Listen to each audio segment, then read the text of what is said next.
السلام علیکم ورحمۃ اللہ وبرکاتہ۔ کیا حال ہے آپ سب کے؟ الحمدللہ، اللہ تبارک و تعالی آپ سب کو اپنے حفظ و امان میں رکھے، آمین۔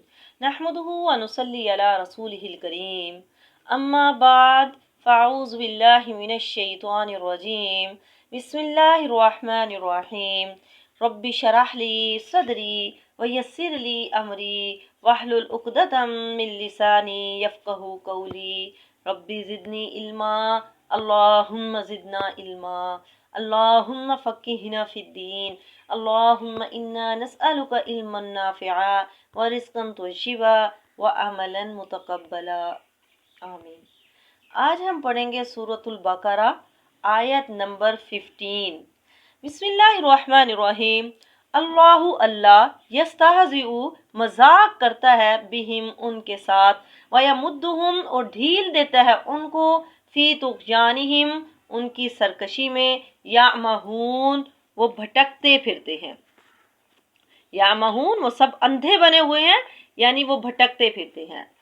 اب اللہ بھی ان کے ساتھ مذاق کرتا ہے، جس طرح یہ مسلمانوں کے ساتھ مذاق کا معاملہ کرتے ہیں تو اللہ بھی ان کے ساتھ ایسا ہی معاملہ کرتے ہوئے ان کو ذلت میں مبتلا کر دیتا ہے۔ حقیقت میں یہ مذاق نہیں ہے، بلکہ ان کے استہزاء کی سزا ہے۔ جو یہ مذاق اڑایا کرتے تھے، اللہ نے ان کی سزا دی ہے۔ حقیقت میں یہ سزا ہے، جس طرح کہ کہا جاتا ہے برائی کا بدلہ برائی ہے، اس میں برائی کے بدلے کو برائی کہا گیا ہے، حالانکہ وہ برائی نہیں ہے بلکہ ایک جائز فعل ہے۔ اسی طرح جس طرح یہ مسلمانوں کا مذاق اڑاتے تھے تو اللہ بھی اب ان کا مذاق اڑاتا ہے۔ اللہ ان کے ساتھ کیسے مذاق کر رہا ہے؟ اللہ نے بھی ان کے ساتھ مذاق کیا، کس طرح کہ اللہ تعالیٰ نے ان کے اعمال کو ان کے لیے خوشنما بنا دیا۔ اللہ ان کے اعمال کو ان کے لیے خوشنما بنا رہا ہے، وہ سمجھ رہے ہیں کہ ہم بڑے اچھے اچھے کام کر رہے ہیں، اور قیامت کے دن بھی اللہ ان کا مذاق اڑائے گا۔ کیسے اڑائے گا؟ ان کو مومنوں کے ساتھ تھوڑا سا نور دے کر پھر چھین لیا جائے گا، پھر وہ حیران و پریشان ہو جائیں گے، یعنی امید کے بعد مایوسی ہوگی۔ انہیں امید کے بعد جب انہیں نور ملے گا انہیں بھی امید ہو جائے گی، لیکن پھر چھین لیا جائے گا، یعنی امید کے بعد مایوسی ہوگی۔ دنیا میں بھی مذاق، اللہ تعالیٰ دنیا میں بھی ان کے ساتھ مذاق کرتا ہے۔ دنیا میں مذاق کیا ہے کہ جو وہ اعمال کر رہے ہیں اللہ نے ان کو ڈھیل دے دی ہے۔ جب ایک گناہ کیا، سزا نہ ملی تو انسان کیا سمجھتا ہے کہ میں ٹھیک کر رہا ہوں، تو اللہ نے ان کے لیے ان کے اعمال خوشنما بنا دیے۔ پھر جب گناہ کرنے پر سزا نہ ملی پھر وہ اور گناہ کرتا ہے، پھر اور گناہ کرتا ہے، یہاں تک کہ گناہوں میں اندھا ہو جاتا ہے، پھر انہیں صحیح غلط کا پتہ ہی نہیں چلتا۔ تو اللہ تبارک و تعالیٰ نے فرمایا اللہ یستہزئ مذاق کرتا ہے ان کے ساتھ اور ان کو ڈھیل دیتا ہے ان کی سرکشی میں، یامہون وہ بھٹکتے پھرتے ہیں۔ اولئک الذین یہی لوگ ہیں، نشتروا الضلالۃ نشترا جنہوں نے خرید لی، ضلالۃ گمراہی، بالہدی ہدایت کے بدلے، فما ربحت پس نہیں فائدہ دیا، تجارتہم ان کی تجارت نے، وما اور نہیں کانو تھے وہ مہتدین ہدایت پانے والے۔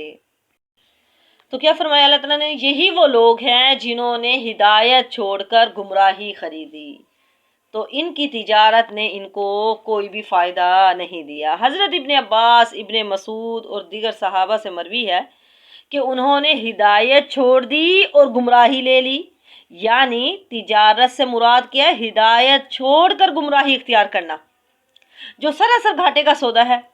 تو منافقین نے نفاق کا جامہ پہن کر یہی گھاٹے والی تجارت کی، لیکن یہ گھاٹا آخرت کا گھاٹا ہے۔ ضروری نہیں کہ دنیا میں ہی انہیں اس گھاٹے کا علم ہو جائے، بلکہ دنیا میں تو اس نفاق کے ذریعے سے انہیں جو فوری فائدے حاصل ہوتے ہیں اس پر وہ بڑے خوش ہوتے ہیں۔ اسی بنیاد پر تو وہ اپنے آپ کو بڑے عقل مند سمجھتے ہیں اور مسلمانوں کو بے عقل سمجھتے ہیں۔ تو اللہ تعالیٰ نے فرمایا کہ ان کی تجارت نے ان کو کوئی فائدہ نہیں دیا، جو انہوں نے گمراہی کے بدلے ضلالت کو خرید لیا ہے، ان کی تجارت نے ان کو کوئی فائدہ نہیں دیا اور نہ ہی وہ ہدایت پانے والے ہوئے۔